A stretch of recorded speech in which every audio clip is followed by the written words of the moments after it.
Le temps qui précède l'apparition d'Ad-Dajjal, du faux Messie, est marqué par un désespoir palpable, des guerres et des famines mondiales. Une période où les gens deviennent vulnérables à la soumission.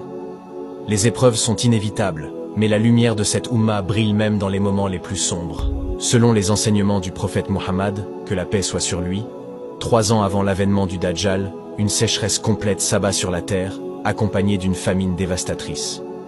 La première année, Allah ordonne au ciel de retenir 1/3 de sa pluie, la deuxième année 2/3, et la troisième année aucune goutte de pluie ne tombera, entraînant une sécheresse mondiale.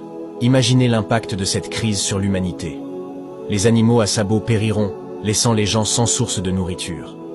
Face à cette détresse, les compagnons du prophète demandent comment les gens survivront. Le faux Messie apparaîtra comme étant l'homme de la situation dans cette situation catastrophique mondiale.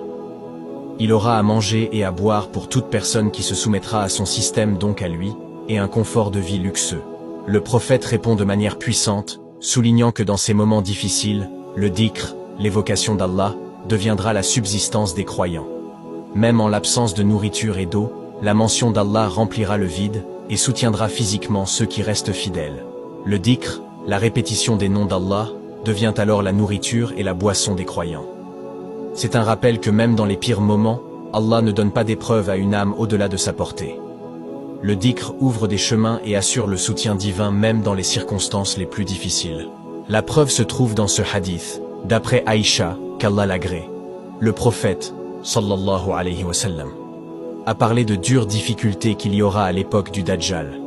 Aïcha, qu'Allah l'agrée, a dit, « Ô messager d'Allah, où seront les Arabes ce jour-là » Le prophète a dit, « Ô Aïcha, les Arabes seront peu ce jour-là. » Elle dit, « Qu'est-ce qui va suffire aux croyants comme nourriture ce jour-là » Le prophète a dit, « Ce qui suffit aux anges. » Le tesbih, le tahmid, le tekbir et le tehlil.